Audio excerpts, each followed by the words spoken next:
सीतापुर गांव में रहती थी एक चुड़ैल, लेकिन इस बात से गांव के लोग अनजान थे। जब तक पूरे गांव की एक एक औरत के गहने मेरे पास नहीं आ जाते, मैं इस गांव को छोड़कर नहीं जाऊंगी, चाहे इसके लिए मुझे लोगों को गायब भी क्यों ना करना पड़े। दूसरी तरफ गांव की औरतें बात कर रही थी। अरे सुन रही हो, ये देखो, मैंने कल ही नया हार बनवाया है सोने का, कैसा लग रहा है? बहुत ही अच्छा।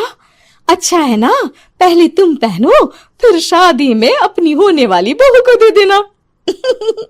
और क्या, सोने चांदी का यही तो फायदा है, जितना पुराना उतना महंगा। लेकिन एक एक पैसा बचाकर ये लेना सच में बहुत मुश्किल हो रहा था मेरे लिए। तभी वहां पहली का पति आ जाता है। गांव में एक औरत के घर के सोने के सारे गहने चोरी हो गए। लोग बातें बना रहे कि गांव में कोई चोर घुस आया है जो घर की कोई चीज को हाथ नहीं लगाता, पर सिर्फ सोने के गहनों को ही चुराता है। अब तुम ना अपने ये गहने संभाल कर रखना। हे भगवान, ये क्या बोल रहे हैं? ये तो वही बात हो गई कि गांव बसा नहीं और लुटेरे पहले आ गए। दूसरी तरफ गांव के ही एक घर में रंजना रहती थी। उसके पति का गांव में चाउमीन का ठेला था। एक दिन उसके घर में एक औरत आती है। अरे रंजना, तू गांव में नहीं है तो सोचा तुम्हें बता दूं। गांव में बात चल रही है कि गांव में एक चोर घुस आया है जो घरों के सोने के गहने चुरा लेता है। अरे मैं तो सिर्फ ये कान की छोटी सी बाली ही सोने की पहनती हूँ, बाकी गहने तो मैंने गांव के बैंक में लाकर रखे हैं। ये क्या होता है? ना बाबा ना, हमारे गांव की औरतें तो गहने अपने पास ही रखती है। जब कहीं जाना हो तो बस अलमारी से गहने निकालो और पहन लो। दूसरी तरफ एक औरत हाथ में टोटके वाली छोटी सी गुड़िया लेकर घर में चली आती है। अरे कोई है? घर की औरत है क्या? क्या है ये गुड़िया? ये कोई ऐसी वैसी गुड़िया नहीं है, ये जादुई गुड़िया है। इसको घर की अलमारी में रखना। अगर तुम्हारे घर पर किसी की बुरी नजर होगी तो रात भर में ये पतली सी गुड़िया मोटी हो जाएगी। मैं कल आकर ये गुड़िया ले जाऊंगी और तुम्हारे घर की सारी बुरी नजर छूट जाएगी, समझी? अरे वाह, ये तो बहुत कमाल की गुड़िया है, दे दो। कितने की है एक? अरे नहीं नहीं नहीं, ये फ्री की है।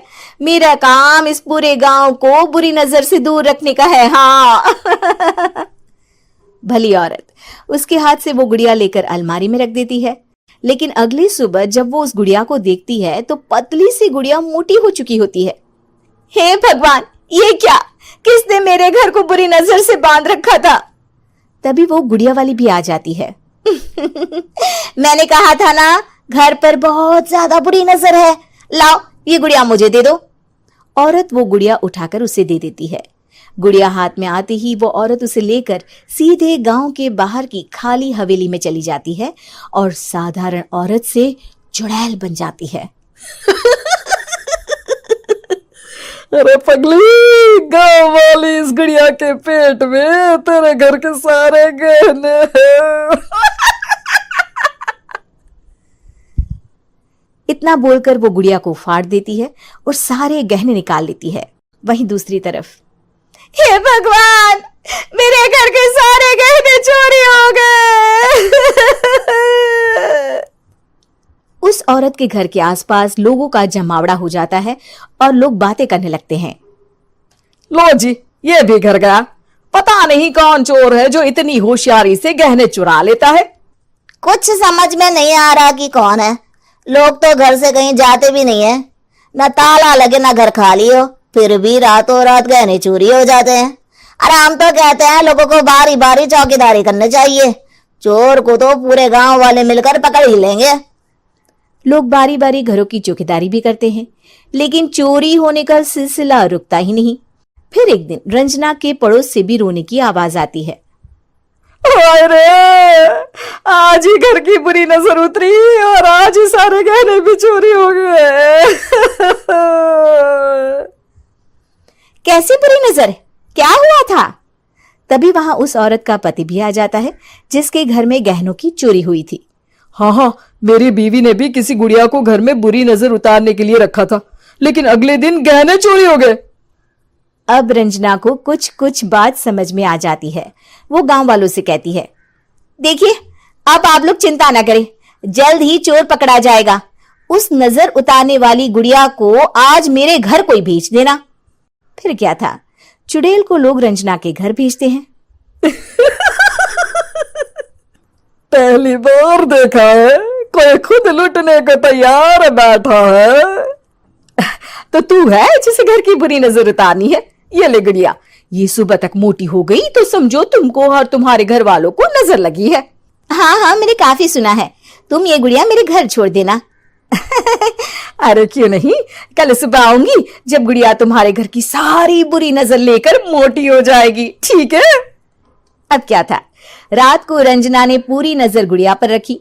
वो अपने पति और गांव के कुछ लोगों को घर की खिड़की से घर के अंदर नजर रखने को कह देती है, और फिर जो नजारा सब देखते हैं वो हैरान करने वाला होता है। गुड़िया धीरे से अलमारी खोलकर बाहर आती है। अलमारी के सारे गहने लेकर घर में जहां जहां गहने होते हैं वो लेकर अपने मुंह से खा जाती है। वो जितने गहने खाती उतनी ही मोटी हो जाती और फिर अलमारी में बंद हो जाती है। गांव वाले डर के मारे वहीं बेहोश हो जाते हैं। लेकिन सुबह जब वो औरत गुड़िया लेने आती है, रंजना उसका सामना करती है। ये देखो, गुड़िया कितनी मोटी हो गई है। लगता है मेरे घर में बहुत लोगों की नजर लगी है। लाला, ये गुड़िया मुझे दे दे। अरे बहुत कीमती गुड़िया है ये। तेरे घर की सारी बुरी नजर मैं गांव के बाहर वाली हवेली में फेंक आती हूँ। शाम को फिर लोगों के घर इसे लेकर जाना है ना। इसमें तो मेरी जान बसती है, जान। रंजना गुड़िया को चुड़ैल की तरफ बढ़ा देती है, लेकिन फिर वापस ले लेती है और गुड़िया के हाथ मोड़ देती है। जैसे ही गुड़िया के हाथ मोड़ती है, चुड़ैल का हाथ भी मुड़ जाता है। अच्छा, तो ये वो गुड़िया है जिसमें तुम्हारी जान बसती है। अब सुन चुड़ैल, तेरी सारी हकीकत सबके सामने आ गई है। या तो गांव वालों के गहने लौटा दे, नहीं तो मैं इस गुड़िया की गर्दन मोड़ दूंगी। चुड़ैल डर जाती है। अरे नहीं नहीं, मेरी गुड़िया दे दो, मैं सबके गहने वापस कर दूंगी। ठीक है, अब भी जा और सबके सारे गहने वापस कर। चल निकल यहां से। चुड़ैल सबके गहने लौटाकर रंजना के पास आती है। ला दे मेरी गुड़िया रंजना, इसके अंदर के गहने निकाल ले, लेकिन गुड़िया वापस दे दे। लेकिन रंजना जानती थी कि जैसे ही गुड़िया चुड़ैल को देगी उसकी शक्ति वापस आ जाएगी। चुड़ैल, तू तो चुड़ैल ही रहेगी, ये मैं जानती हूँ। अरे नहीं नहीं नहीं, मैं गांव छोड़कर चली जाऊंगी, किसी को परेशान नहीं करूंगी, वादा करती हूँ मैं। लेकिन रंजना उसकी एक बात नहीं सुनती और गुड़िया का सर उसके शरीर से अलग कर देती है। चुड़ैल सर अलग होती ही गायब हो जाती है। गांव वाले रंजना के साहस और बुद्धि की खूब प्रशंसा करते हैं।